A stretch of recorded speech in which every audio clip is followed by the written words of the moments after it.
നമസ്കാരം.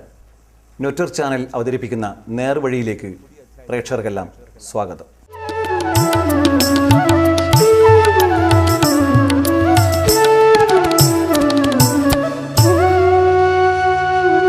നിരവധി ശാസ്ത്രീയ കലകളിലൂടെ തൻ്റെ പ്രാഗൽഭ്യം തെളിയിച്ചിട്ടുള്ള കാനായി സ്വദേശിനിയായ നയന കണ്ണനെയാണ് ഇന്നത്തെ നേർവഴിയിൽ നാം പരിചയപ്പെടുന്നത്.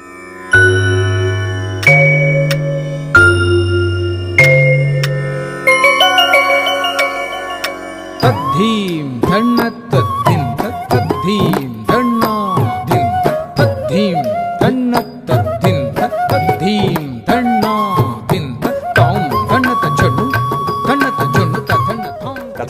കഥകളി സംഗീതം, മോഹിനിയാട്ടം, ഭരതനാട്യം തുടങ്ങി കലയുടെ വിവിധ മേഖലകളിലൂടെ ജൈത്രയാത്ര തുടരുന്ന നയന കണ്ണൻ മലബാറിലെ പ്രശസ്തനായ നാട്യാചാര്യൻ, കഥകളി ആചാര്യൻ കാനാ കണ്ണൻ നായർ ആശാൻ്റെ പൗത്രിയാണ്. നയനയുടെ കലാവിശേഷങ്ങളിലേക്ക് പ്രേക്ഷകർക്കെല്ലാം വീണ്ടും സ്വാഗതം.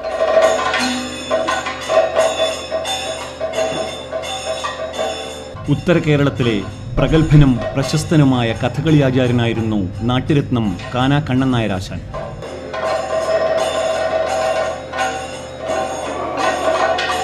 കഥകളിയുടെ വടക്കൻ പാരമ്പര്യത്തെ കൈത്തിരി പോലെ സൂക്ഷിക്കുവാനായി ആയുസ് മുഴുവൻ സമർപ്പിച്ച നാട്യപ്രതിഭയായിരുന്നു കണ്ണൻ നായർ ആശാൻ.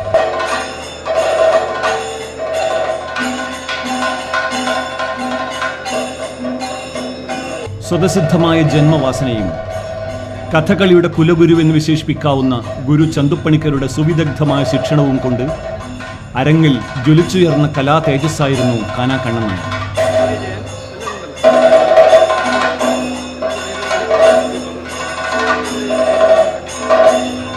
കേരളത്തിലെ പേരുകേട്ട എല്ലാ ക്ഷേത്രങ്ങളിലും കഥകളി അവതരിപ്പിച്ചിട്ടുള്ള അദ്ദേഹത്തിന് അനേകം ദേശീയ അന്തർദേശീയ പുരസ്കാരങ്ങൾ ലഭിക്കുകയുണ്ടായി.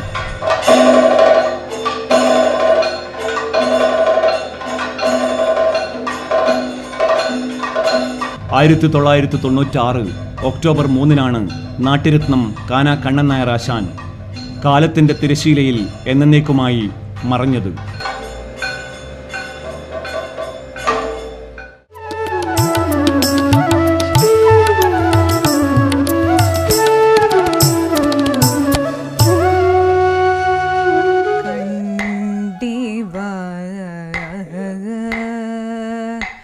നാട്യരത്നം കാനാ കണ്ണൻ നായർ ആശാന്റെ പൗത്രിയായ നയന കണ്ണൻ മുത്തച്ഛൻ കാട്ടിയ കലാപന്ഥാവിലൂടെയാണ് സഞ്ചരിക്കുന്നത്.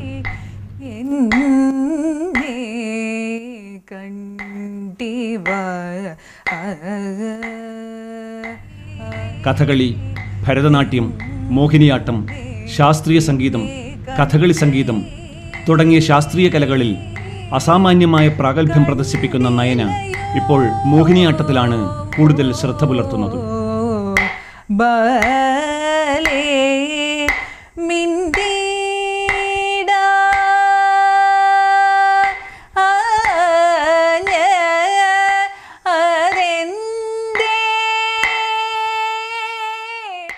നമസ്കാരം. നമസ്കാരം. നയന കണ്ണൻ ശാസ്ത്രീയ കലകളിൽ ധാരാളമുണ്ട്. മോഹിനിയാട്ടം, ഭരതനാട്യം, കഥകളി സംഗീതം തുടങ്ങിയവയിലെല്ലാം ഉണ്ട്. അപ്പോൾ എന്തൊക്കെയാണ് ഇപ്പോഴത്തെ സംരംഭങ്ങൾ, പ്രധാനപ്പെട്ട കലാസംരംഭങ്ങൾ? അതിനെക്കുറിച്ചൊന്ന് ചുരുക്കമായിട്ട് പറഞ്ഞുകൊണ്ട് നമുക്ക് തുടങ്ങാം.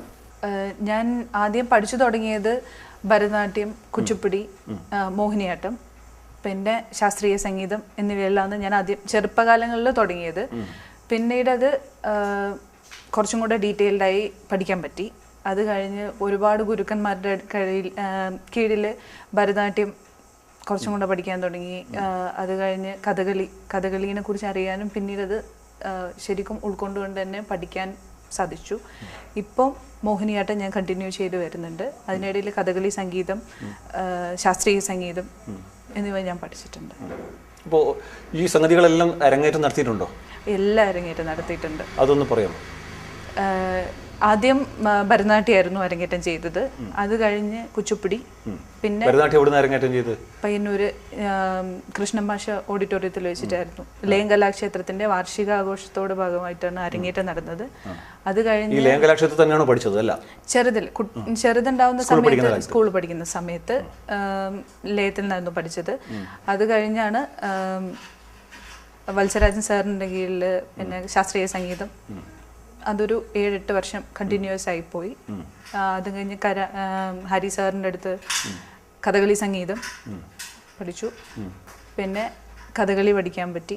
മോഹിനിയാട്ടം ഇപ്പം തുടർന്നുകൊണ്ട് പോകുന്നു. ഇപ്പം ഇത് 4ഉം ഒരുപോലെയാണോ? ഏതെങ്കിലും ഒന്ന് സ്പെഷ്യലൈസ്ഡ് ഉണ്ടോ? ഞാൻ ഇപ്പം മോഹിനിയാട്ടം ആണ് കൂടുതൽ പെർഫോം ചെയ്യുന്നത്. അതിനെന്തെങ്കിലും കാരണമുണ്ടോ? മോഹിനിയാട്ടം ഭരതനാട്യം ഞാൻ ചെയ്യുന്നുണ്ട്. ബട്ട് മോഹിനിയാട്ടം എനിക്ക് കുറച്ചും കൂടെ എനിക്ക് എന്നിലുള്ളത് എനിക്ക് പുറത്തേക്ക് കൊണ്ടുവരാൻ ചെയ്യാൻ കുറച്ചും കൂടെ ഓഡിയൻസ് ആയിട്ട് കൺവേ ചെയ്യാൻ വേണ്ടിയിട്ട് എനിക്ക് പറ്റുന്നുണ്ട്.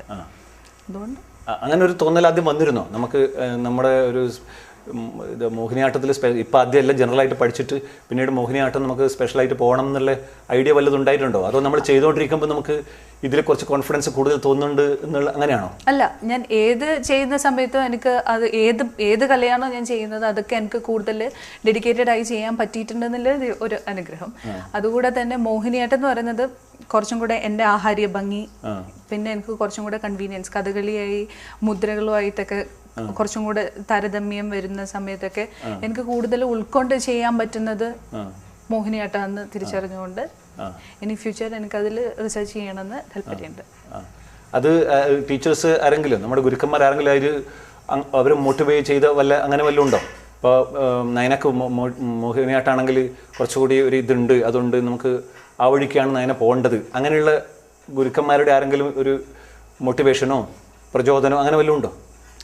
എന്നെ പഠിപ്പിച്ച എല്ലാ സാറുമാരും അതുപോലെ അച്ഛനും അമ്മയും പറഞ്ഞിട്ടുണ്ട്, ഞാൻ ചെയ്യുന്ന സമയത്ത് കുറച്ചും കൂടെ നല്ല രീതിയിൽ എനിക്ക് ചെയ്യാൻ പറ്റുന്നത് മോഹിനിയാട്ടം. എനിക്ക് കുറച്ചും കൂടെ കൺവീനിയൻസ് ആയി തോന്നി. എൻ്റെ മനസ്സിലായാലും എങ്ങനെയായാലും അത് എനിക്ക് കുറച്ചും കൂടെ കൺവീനിയൻസ് ആയി തോന്നി. അതുകൊണ്ട് ഞാൻ മോഹിനിയാട്ടത്തിൽ കുറച്ചും കൂടി മുന്നോട്ട് പോകാം എന്നുള്ള വിചാരമാണുള്ളത്. ഉണ്ട്. ഞാൻ ഭരതനാട്യമാണ് ഇപ്പോൾ ക്ലാസ് എടുത്തുകൊണ്ടിരിക്കുന്നത്. മോഹിനിയാട്ടത്തിലും ചെയ്തുകൊണ്ടിരിക്കുന്നുണ്ട്.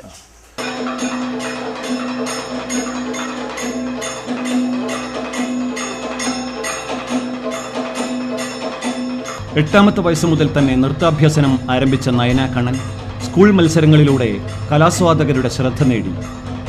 കലാമണ്ഡലം ലീലാമണി, കലാക്ഷേത്ര പത്മശ്രീ ശാന്ത ധനഞ്ജയൻ തുടങ്ങിയ പ്രഗത്ഭ കലാപ്രതിഭകളിൽ നിന്നും ഭരതനാട്യം, മോഹിനിയാട്ടം, കുച്ചിപ്പുടി എന്നിവ അഭ്യസിച്ച നയന സദനം ബാലകൃഷ്ണനിൽ നിന്നും ഗുരുകുല സമ്പ്രദായത്തിൽ കഥകളിയും അഭ്യസിച്ചു.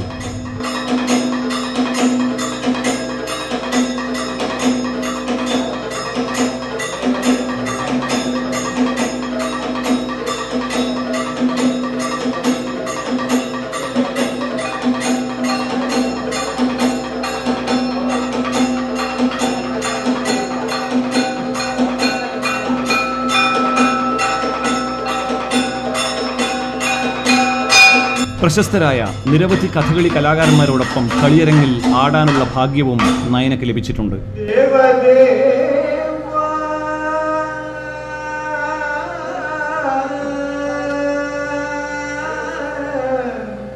ഡൽഹി ഇൻസ്റ്റിറ്റ്യൂട്ട് ഓഫ് മോഹിനിയാട്ടത്തിന്റെ പ്രിൻസിപ്പാളും കേന്ദ്ര Sangeetha Nataka academy award ജേതാവുമായ doctor Jayaprabha മേനോന്റെ കീഴിൽ സോപാന സംഗീത ശൈലിയിലുള്ള മോഹിനിയാട്ടം ശില്പശാലയിൽ പങ്കെടുത്ത നയന തഞ്ചാവൂരിലെ സൗത്ത് സോൺ കൾച്ചറൽ ഫെസ്റ്റിവലിലും പങ്കെടുക്കുകയുണ്ടായി.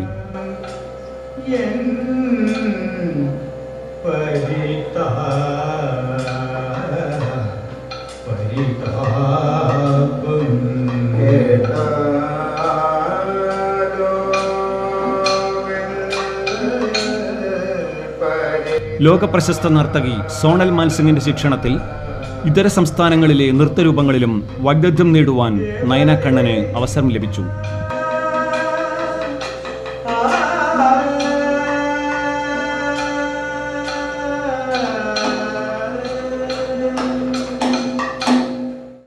അപ്പം നയന പഠിച്ചതൊക്കെ ഒരു പ്രത്യേക ഇൻസ്റ്റിറ്റ്യൂട്ടിൽ എന്ന രീതിയിലല്ല, ഗുരുകുലമായിട്ടാണ്. ഓരോ ഗുരുക്കന്മാരുടെ കീഴിൽ പലതവണകളായിട്ട് അപ്പോൾ ആദ്യത്തെ ഗുരുക്കന്മാരാരാണ്, പിന്നെ ഉപരിപഠനം, അപ്പോൾ ഗുരുക്കന്മാരെ കുറിച്ചൊക്കെ ഒന്ന് പറയാമോ? ആദ്യം ഞാൻ എൻ്റെ ബേസിക് സ്റ്റാർട്ട് ചെയ്തത് കലാമണ്ഡലം വനജരാജൻ ലേയം കലാക്ഷേത്രത്തിൽ നിന്നായിരുന്നു. അത് കഴിഞ്ഞ് ഏത് പ്രായമായിരുന്നു അത്? സ്കൂൾ പഠിക്കാണോ? ഫസ്റ്റ് സ്റ്റാൻഡേർഡ് മുതലേ ലേയം കലാക്ഷേത്രത്തിലായിരുന്നു പഠിച്ചത്. അത് കഴിഞ്ഞ് അവിടുന്ന് അരങ്ങേറ്റം കഴിഞ്ഞു, കുച്ചിപ്പുടി അരങ്ങേറ്റം കഴിഞ്ഞു. അതിനുശേഷമാണ് ഞാൻ ഭരതനാട്യം സീതാ ശശിധരൻ ഭരതാഞ്ജലി പയ്യന്നൂരിലെ സീതാ ശശിധരൻ ടീച്ചറിൻ്റെ അടുത്ത് പോയത്. ടീച്ചറിൻ്റെ അടുത്ത് പോയപ്പോഴാണ് എനിക്ക് ശരിക്കും എന്നിലുള്ള ഡാൻസ് എനിക്ക് ഇത്രത്തോളം പുറത്ത് കൊണ്ടുവരാൻ പറ്റും എന്ന് എനിക്ക് മനസ്സിലായത്. ടീച്ചറിൻ്റെത് കലാക്ഷേത്ര രീതിയാണ്, മനജ ടീച്ചറിൻ്റെത് കലാമണ്ഡലം രീതിയാണ്. അപ്പോൾ എനിക്ക് കുറച്ചും കൂടെ എനിക്ക് എൻ്റെ ഡാൻസ് എനിക്ക് മനസ്സിലാക്കാൻ പറ്റിയത് സീത ടീച്ചറിൻ്റെ കൂടെയാണ്. അപ്പോൾ കലാക്ഷേത്രൻ്റെ ഒരു വഴിയാണ് കുറച്ചും കൂടി വഴങ്ങുന്നതെന്ന് തോന്നി. അതെ, കലാക്ഷേത്രം എനിക്ക് കുറച്ചും കൂടെ നമ്മുടെ ഉള്ളിലുള്ളത് കുറച്ചും കൂടെ നന്നായിട്ട് പുറത്തു വരാൻ, അല്ലെങ്കിൽ എൻ്റെ ഉള്ളിലെ ആശയങ്ങൾ എനിക്ക് കുറച്ചും കൂടെ ഓഡിയൻസ് ആയിട്ട് കൺവേ ചെയ്യാൻ പറ്റുന്നത് കലാക്ഷേത്രയാണെന്ന് എനിക്ക് മനസ്സിലായി. അപ്പോൾ ഡാൻസിനെ കുറിച്ചല്ലേ പറഞ്ഞത്, മറ്റു ഗുരുക്കന്മാരെ കുറിച്ച്? അത് കഴിഞ്ഞ് ഞാൻ പയ്യന്നൂർ വത്സരാജ് സാറിൻ്റെ അടുത്തായിരുന്നു സംഗീതം ശാസ്ത്രീയ സംഗീതം പഠിച്ചത്. പിന്നെ ഹരി സാർ ഉണ്ടായിരുന്നു, സാറിൻ്റെ സ്കൂളിൽ തന്നെ മ്യൂസിക് സ്കൂളിൽ ടീച്ചറായിരുന്നു. അത് കഴിഞ്ഞ് സാറിൻ്റെ പിന്നെ കച്ചേരി സാർ ചെയ്യിപ്പിക്കാൻ തുടങ്ങി. അവിടുത്തെ സീനിയർ സ്റ്റുഡൻസിൻ്റെ കൂടെയൊക്കെ ശാസ്ത്രീയ സംഗീതം കച്ചേരിയായിട്ട് അവതരിപ്പിച്ചിരുന്നോ? അരങ്ങേറ്റം നടത്തിയിരുന്നോ? ശാസ്ത്രീയ സംഗീതം 12 വർഷത്തെ എക്സ്പീരിയൻസ് ഉണ്ട്. ഡാൻസ് തുടങ്ങിയത് മുതൽ ഞാൻ കർണാട്ടിക് മ്യൂസിക്കും ഫോളോ ചെയ്യുന്നുണ്ട്. അത് കഴിഞ്ഞ് 2007, 2009, 8 വർഷങ്ങളിലാണ് ഞാൻ ചെമ്പൈ സംഗീതോത്സവത്തിൽ പാർട്ടിസിപ്പേറ്റ് ചെയ്തത്. അതും വത്സരാജ് സാറിൻ്റെ നിർദ്ദേശപ്രകാരം. അത് സെലക്ട് ചെയ്തു, നമ്മൾ റെക്കോർഡ് ചെയ്യുന്നത് നമ്മൾ ബയോഡേറ്റ വെച്ച് സെൻഡ് ചെയ്ത് അവർ സെലക്ട് ചെയ്തിട്ടാണ് അവിടെ പെർഫോം ചെയ്യാൻ പറ്റുന്നത്. അങ്ങനെ 2 തവണ എനിക്ക് അവിടെ പാടാൻ വേണ്ടി സെലക്ഷൻ കിട്ടിയിട്ടുണ്ട്. അതിലേക്ക് നമുക്ക് പിന്നെ വരാം. അതുപോലെ കഥകളി ഉണ്ടല്ലോ, അതാണല്ലോ നമ്മുടെ ഒരു ഐഡന്റിറ്റി. നയന മോഹിനിയാട്ടത്തിലാണ് താല്പര്യം ഇപ്പൊ പ്രകടിപ്പിക്കുന്നെങ്കിൽ പോലും ഒരു കഥകളിയാണ് കുറച്ചുകൂടി മറ്റുള്ളവർ നയനയിൽ കാണുന്ന ഒരു സ്വത്വം അല്ലേ? അതിനെക്കുറിച്ചൊന്ന് പറയാമോ?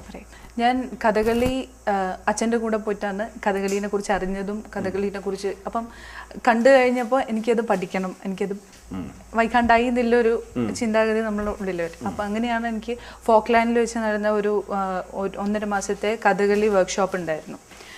ആ വർക്ക്ഷോപ്പ് സദനം ബാലകൃഷ്ണൻ ആശാന്റെ നേതൃത്വത്തിൽ സ്കൂളിൽ പഠിക്കാമോ? ആ സമയത്ത് പഠിക്കുന്ന കാലത്താണോ അത്? 10th സ്റ്റാൻഡേർഡിലെ വെക്കേഷൻ സമയത്തായിരുന്നു.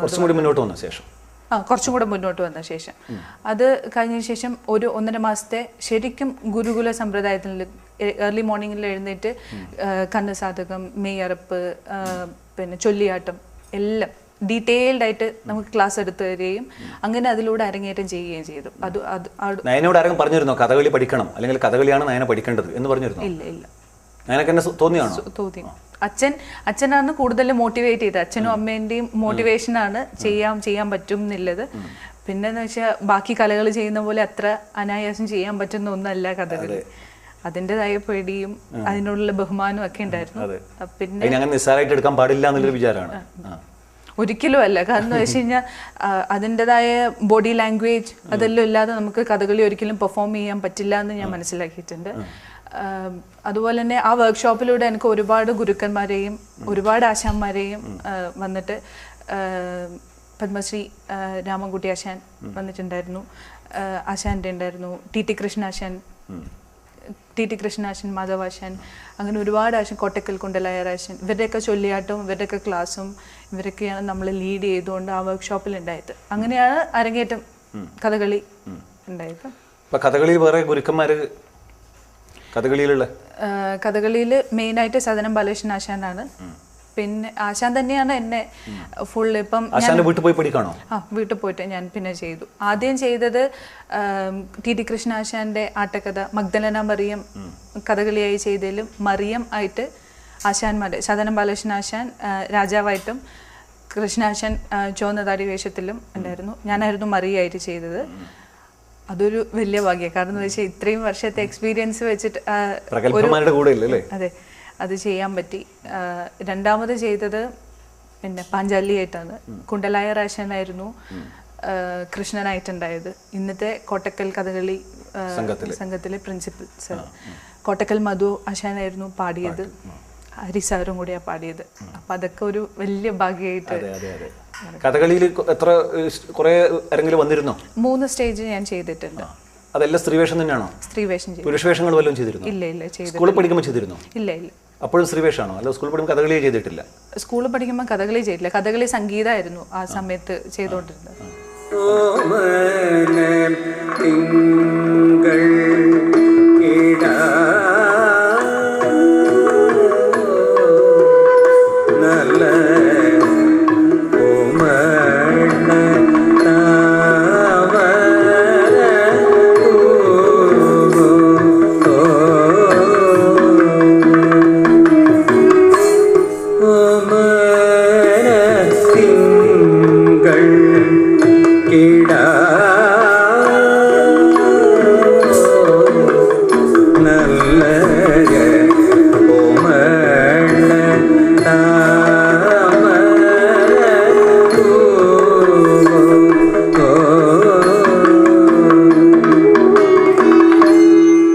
ശാസ്ത്രീയ സംഗീതം, കഥകളി സംഗീതം എന്നിവയിലും നയന കണ്ണൻ ശ്രദ്ധേയമായ നേട്ടങ്ങൾ കൈവരിച്ചിട്ടുണ്ട്. ഗുരുവായൂർ ചമ്പൈ സംഗീതോത്സവം ഉൾപ്പെടെ അനേകം വേദികളിൽ ശാസ്ത്രീയ സംഗീതാലാപനം നടത്തിയിട്ടുണ്ട്. പരേതനായ കഥകളി ആചാര്യൻ നാട്യരത്നം കാനാ കണ്ണൻ നായരാശാന്റെ മകനായ പി കുഞ്ഞിക്കണ്ണന്റെയും ദാക്ഷായനുടെയും മകളായ Nayana Payyannur saint Mary's, Mathil higher secondary എന്നിവിടങ്ങളിൽ നിന്നും സ്കൂൾ വിദ്യാഭ്യാസം പൂർത്തിയാക്കിയ ശേഷം മംഗലാപുരം ശ്രീനിവാസ കോളേജിൽ നിന്നും സിവിൽ എഞ്ചിനീയറിംഗിൽ ബിരുദം നേടി.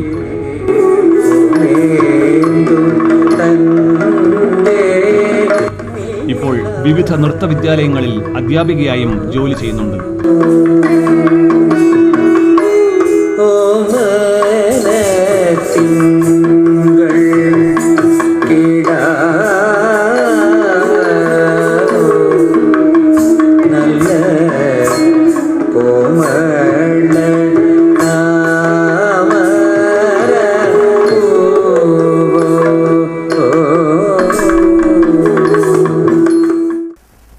നയനെ സംബന്ധിച്ചിടത്തോളാണെങ്കിൽ പ്രധാനപ്പെട്ട ഒരു ചോദ്യമുണ്ട്.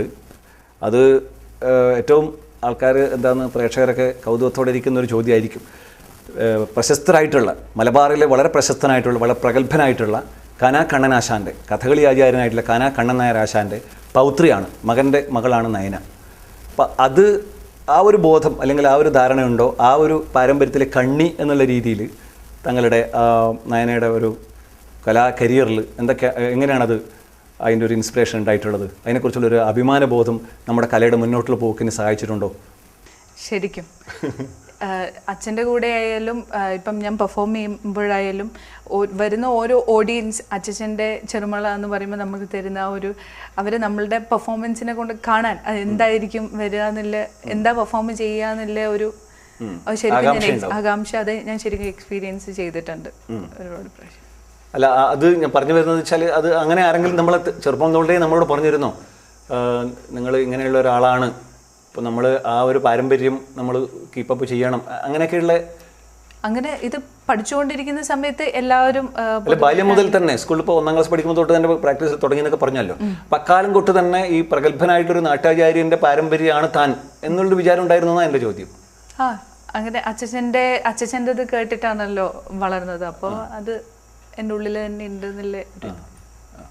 ഇപ്പം ശരിക്കും ഈ കുടുംബം ഉണ്ടല്ലോ, അച്ഛൻ അമ്മ അവരൊക്കെ ഈ പറഞ്ഞ പോലെ നാട്യാചാര്യൻ്റെ ഒരു കണ്ണിയാണ്. അതോടൊപ്പം തന്നെ നേരത്തെ പറഞ്ഞു അമ്മക്കും ഒക്കെ കലാവാസന ഉണ്ട് എന്ന് പറഞ്ഞു അല്ലേ? അപ്പോൾ അതെല്ലാം കൂടിയിട്ടാണോ അനുകൂല ഫാക്ടേഴ്സ് ആയത്?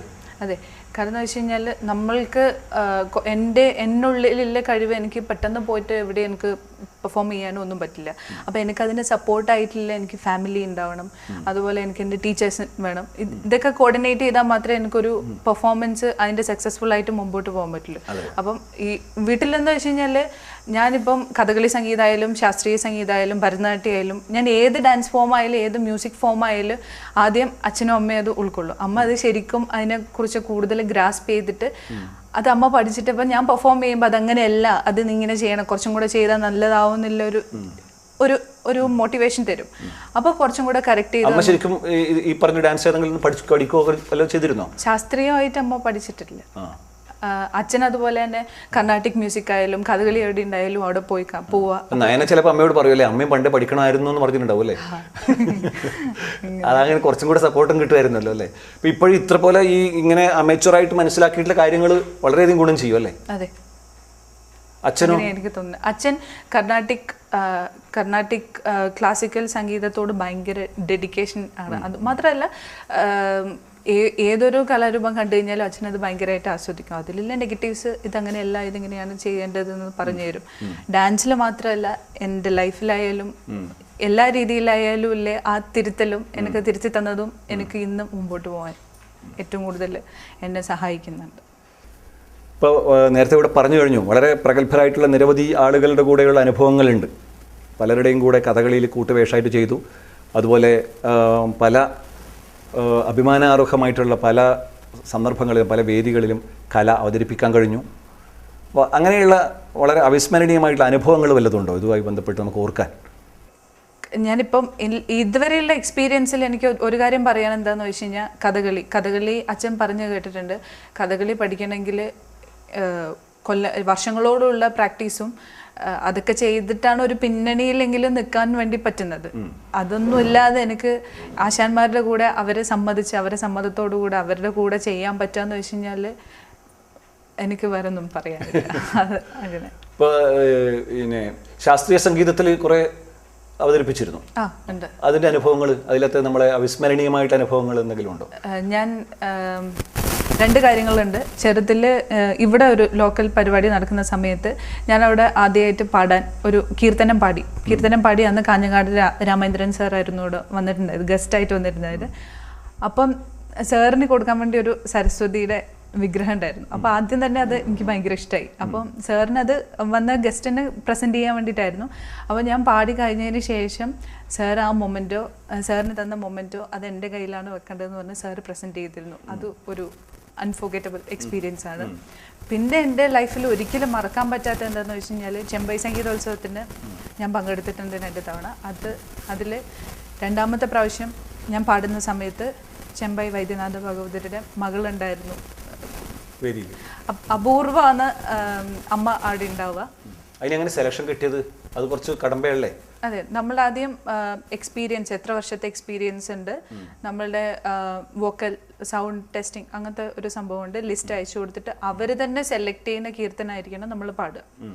അങ്ങനെയാണ് അവിടെ പാർട്ടിസിപ്പേറ്റ് ചെയ്യാൻ പറ്റുന്നത്. ഇല്ല, നമ്മൾക്ക് അറിയുന്ന കീർത്തനങ്ങളുടെ ലിസ്റ്റ് ഔട്ട് ചെയ്ത് അവർക്ക് കൊടുക്കണം. അപ്പോൾ ആ ദിവസം ഏതാ പാടേണ്ടതെന്ന് വെച്ചാൽ വിത്ത് ഓർക്കസ്ട്ര അന്ന് അവിടെ ഉണ്ടാവും. അപ്പം നമുക്ക് പാടാം. ഏതാ പാടിയത്? ഞാൻ ശ്രീചക്രരാജ സിംഹാസനേശ്വരി രാഗമലികയാണ് പാടിയത്. അപ്പം ആ കീർത്തനം ചെമ്പൈ ആദ്യം ഒരു സ്റ്റേജിൽ പോയി കഴിഞ്ഞാൽ ആദ്യം പാടുന്ന ഒരു കീർത്തനമാണ്. അപ്പം അമ്മ ഇങ്ങനെ എൻ്റെ അടുത്തേക്ക് വന്നിട്ട് തൊഴുതുകൊണ്ട് എൻ്റെ അടുത്ത് പറഞ്ഞു, അച്ഛനെ എനിക്ക് ഓർമ്മ വന്നു, ആ ഓർമ്മ എനിക്ക് ഉണ്ടാക്കി തന്നതിൽ മോളെ എന്നും ദൈവം അനുഗ്രഹിക്കുന്നു പറഞ്ഞിട്ട് അനുഗ്രഹിച്ചിരുന്നു. അപ്പം അതൊരിക്കലും മറക്കാൻ പറ്റില്ല. പിന്നെ അതുപോലെ വല്ലതുണ്ടോ വേറെ? പിന്നെ Thanjavur fest, south zone India government of ഇന്ത്യൻ്റെ തഞ്ചാവൂർ ഫെസ്റ്റ് നടന്നപ്പോൾ അവിടെ വേൾഡ് ഫേമസ് ഡാൻസറാണ് സൊണാൽ മാൻസിംഗ്. മാമിൻ്റെ കൂടെ 1.5 മാസം മാമിൻ്റെ കൂടെ ഉണ്ടായിരുന്നു. അത് ശരിക്കും മാമിൻ്റെ ഉള്ളിലുള്ള എന്താ, മാം ഷീ സോ ബോൾഡ്. അപ്പം ഇങ്ങനെയൊക്കെയാണ്. അപ്പം ഡിഫറെൻറ്റ് ഓരോ സ്ഥലത്ത് ഇന്ത്യയിലെ വ്യത്യസ്ത തലങ്ങളിലെ ആൾക്കാർ അവിടെ വരുന്നുണ്ട്. അപ്പം ഒറ്റ ലേഡി അവരുടെ ഉള്ളിലെ കഴിവുകൾ വെച്ചിട്ട് അവരെ കൺട്രോൾ ചെയ്യുന്നതും ആ പാലസിൽ, തഞ്ചാവൂർ പാലസിലായിരുന്നു ഒന്ന് പ്രോഗ്രാം ഉണ്ടായത്. കോർഡിനേറ്റ് ചെയ്ത് നമ്മളൊക്കെ പെർഫോം ചെയ്യിപ്പിക്കാൻ അതൊരു വലിയ ഇൻസ്പിറേഷൻ ആയിരുന്നു മാമിൻ്റെ കൂടെ വർക്ക് ചെയ്യാൻ പറ്റിയത്. പിന്നെ ആസാമിലെ സത്രിയ ഡാൻസർ വന്നിരുന്നു മാമിൻ്റെ കൂടെ. പിന്നെ ശ്രീലക്ഷ്മി ഗോവർദ്ധൻ എന്നറിയപ്പെടുന്ന കുച്ചിപ്പുടിയിലെ ഒരു ഫേമസ് നർത്തകിയാണ്. പിന്നെ എന്താണെന്ന് വെച്ച് കഴിഞ്ഞാൽ ഈ തവണത്തെ കേരള സംഗീത നാടക അക്കാദമി വിന്നർ മോഹിനിയാട്ടത്തിൽ ശ്രീപ്രഭ മേനോൻ മാമിൻ്റെ കൂടെ സോപാന സംഗീത രീതിയിൽ മോഹിനിയാട്ടം വർക്ക്ഷോപ്പ് ചെയ്യാനും എനിക്കൊരു ഭാഗ്യമുണ്ടായിരുന്നു. അതൊക്കെ ഒരു മെമ്മറബിൾ ആയിട്ട് തന്നെ കണക്കാക്കുന്നുണ്ട്.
മോഹൻലാലിന്റെ ഫാമിലി അച്ഛനമ്മമാരെന്ന് പറഞ്ഞ ഇവരെന്നല്ലേ? ഒന്ന് പരിചയപ്പെടുത്തി.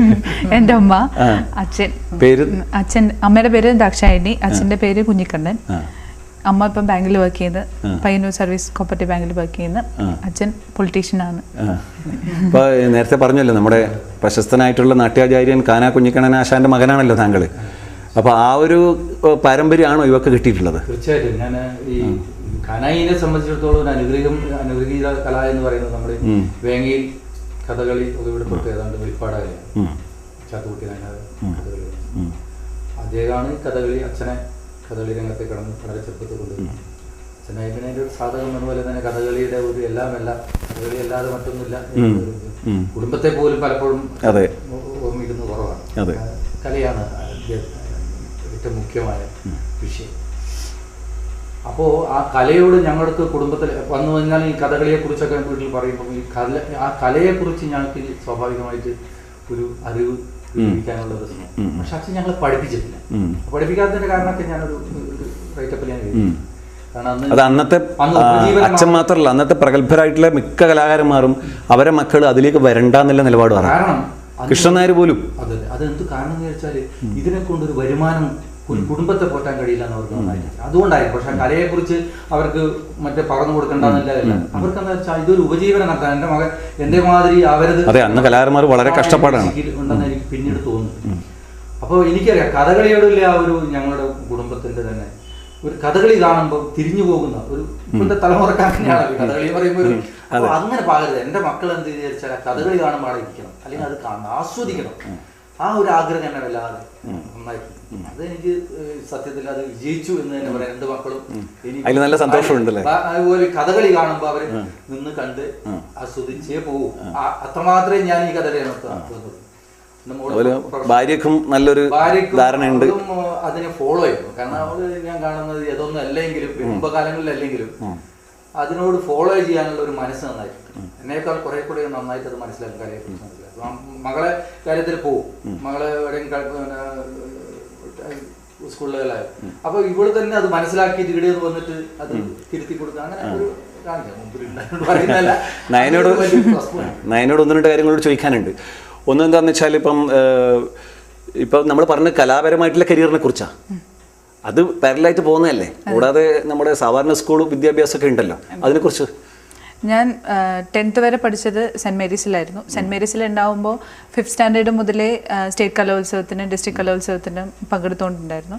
അത് കഴിഞ്ഞ് 10th കഴിഞ്ഞപ്പോൾ മാത്തിൽ സ്കൂളിലായിരുന്നു പഠിച്ചത്, +1 +2. അവിടെ വെച്ചാണ് മോഹിനിയാട്ടത്തിൽ സംസ്ഥാന തലത്തിൽ പഠിച്ചത്. പിന്നെ ഞാൻ എഞ്ചിനീയറിംഗ് ആണ്, സിവിൽ എഞ്ചിനീയറിംഗ് ആണ്. മംഗലാപുരത്ത് ശ്രീനിവാസ് കോളേജ് ഓഫ് എഞ്ചിനീയറിംഗിലാണ്. അതെ, മംഗലാപുരത്ത് പോയി അവിടെ ഇപ്പോൾ പഠിച്ചുകൊണ്ടുണ്ട്. തുടർന്ന് കൊണ്ടുപോകുന്നു. വേറൊരു കാര്യം എന്താണെന്ന് വെച്ച് കഴിഞ്ഞാൽ മോഹിനിയാട്ടത്തിൽ എൻ്റെ ഫസ്റ്റ് സ്റ്റാർട്ടിങ് കലാമണ്ഡലം വനജ ടീച്ചറായിരുന്നു. അത് കഴിഞ്ഞ് +1 +2 ഞാൻ ചെയ്തപ്പോൾ കലാമണ്ഡലം അജിത വേലായുധൻ നീലേശ്വരത്തിലെ ടീച്ചറായിരുന്നു എന്നെ സംസ്ഥാനത്ത് എത്തിച്ചത്. പിന്നീടാണ് എനിക്ക് കലാമണ്ഡലം ലീലാമണി ടീച്ചറെ കുറിച്ച് അറിയാനും അവിടെ ടീച്ചറിൻ്റെ കീഴിൽ പഠിക്കാനും പറ്റിയത്. ടീച്ചർ എന്ന് വെച്ച് കഴിഞ്ഞാൽ Mohiniyattam, Kuchipudi, Bharatanatyam at A time ആണ് ക്ലാസ് എടുക്കുന്നത്. അപ്പം മൂന്നിൻ്റെതായ ഡിഫിക്കൽട്ടീസ് ഉണ്ട്. പക്ഷേ ആ സ്റ്റുഡൻസിനെ എല്ലാം കോർഡിനേറ്റ് ചെയ്ത് നല്ല രീതിയിൽ നല്ല ഒരു ഫ്ലോയിൽ തന്നെ അത് കൊണ്ടുപോയി പഠിപ്പിക്കാനും ഒരു ഡാൻസ് എങ്ങനെ ടീച്ചിങ് ഫീൽഡ് എങ്ങനെയാണെന്നുള്ളത് ശരിക്കും എനിക്ക് മനസ്സിലാക്കി തന്നത് ലീലാമണി ടീച്ചറാണ്. അങ്ങനെയാണ് ടീച്ചറിൻ്റെ അടുത്ത് പഠിക്കുകയും ഞാൻ അഴീക്കോട് ക്ലാസ് എടുക്കുന്നുണ്ട് ഭരതനാട്യത്തിൻ്റെ. അപ്പോൾ അത് ഈ മംഗലാപുരം പഠിച്ചുകൊണ്ടിരിക്കുമ്പോൾ അത് നടക്കുമോ? അടുത്ത വെക്കേഷൻ സമയത്ത് ഇവിടെ വന്നു കഴിഞ്ഞാൽ നടന്നതാണ്. അല്ല, ഈ നമ്മളിപ്പോൾ അതിൻ്റെ ഇടയിൽ വെക്കേഷൻ ലൈനിലോ പോകുന്നതുകൊണ്ട് ഇപ്പോൾ പഠിപ്പിക്കാന്ന് പറഞ്ഞ പോലെ അതൊക്കെ ചെയ്യുമ്പോൾ എഞ്ചിനീയറിംഗിൽ അതിനൊക്കെ സ്വാഭാവികമായിട്ടും നമുക്ക് സമയം അതിൽ വേണ്ടത്ര വിനിയോഗിക്കാൻ പറ്റാത്ത പ്രശ്നം വരില്ലേ? എല്ലാ സമയവും പിന്നെ നമ്മളിപ്പം ആ ഒരു പഠിത്തം മേഖലയല്ലല്ലോ, ഇഷ്ടംപോലെ സമയം നമുക്ക് ചെയ്യാൻ പറ്റും. നമുക്ക് വില്ലിങ് ഉണ്ടായാൽ മതി എന്നർത്ഥം. അതുപോലെ മറ്റൊരു ചോദ്യം കൂടിയുണ്ട്. ഇത് എൻ്റെ സംശയമാണ്, ഞാൻ കുറച്ച് ഇതിനോട് താല്പര്യമുള്ള ഒരാളാണെന്നുള്ള രീതിയിലുള്ള എൻ്റെ സംശയമാണ്. എന്താണെന്ന് വെച്ചാൽ ഇപ്പോൾ ഒരുപാട് കാര്യങ്ങൾ പറഞ്ഞു. ഞാൻ ഉദ്ദേശിച്ചത് ഭരതനാട്യം, മോഹിനിയാട്ടം, കഥകളി സംഗീതം എന്നൊക്കെ പറഞ്ഞു. ഇപ്പോൾ ഏതെങ്കിലും ഒന്നിന് നേരത്തെ തന്നെ ഒന്നിൽ കോൺസെൻട്രേറ്റ് ചെയ്തിരുന്നെങ്കിൽ നന്നായിരുന്നു ഇപ്പോൾ തോന്നുന്നുണ്ടോ? ആദ്യമേ തന്നെ ഒന്നുകിൽ കഥകളി അല്ലെങ്കിൽ മോഹിനിയാട്ടം അല്ലെങ്കിൽ ഭരതനാട്യം ഫുള്ളായിട്ട് അങ്ങനെ.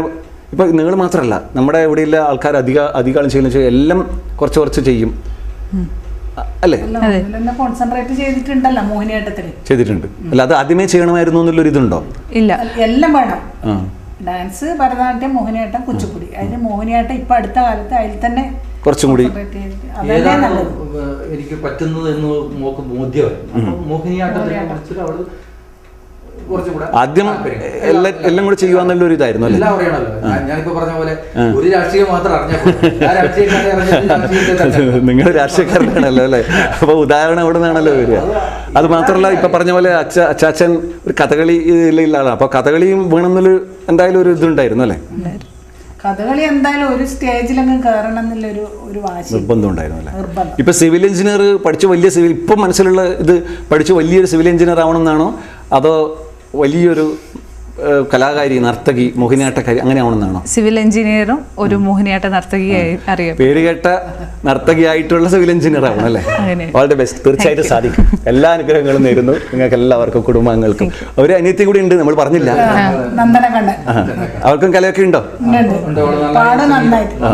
ഏതായാലും നമ്മുടെ നെറ്റ്വർക്ക് ചാനലിന്റെ നേർവഴി എന്നുള്ള പരിപാടിയിൽ ഔട്ട്സ്റ്റാൻഡിംഗ് ആയിട്ടുള്ള, പ്രഗത്ഭരായിട്ടുള്ള അല്ലെങ്കിൽ കലാപരമായി മുന്നോട്ട് നിൽക്കുന്ന നമ്മുടെ നാട്ടിലെ ആൾക്കാരെ പരിചയപ്പെടുന്നൊരു പരിപാടിയാണ്. അപ്പോൾ അതിൽ എത്തിയ സമയം, നിങ്ങളെ സമയം വിനിയോഗിച്ചതിലും നയനേനെ പരിചയപ്പെടുത്താൻ കഴിഞ്ഞതിലും വളരെ സന്തോഷം. നന്ദി.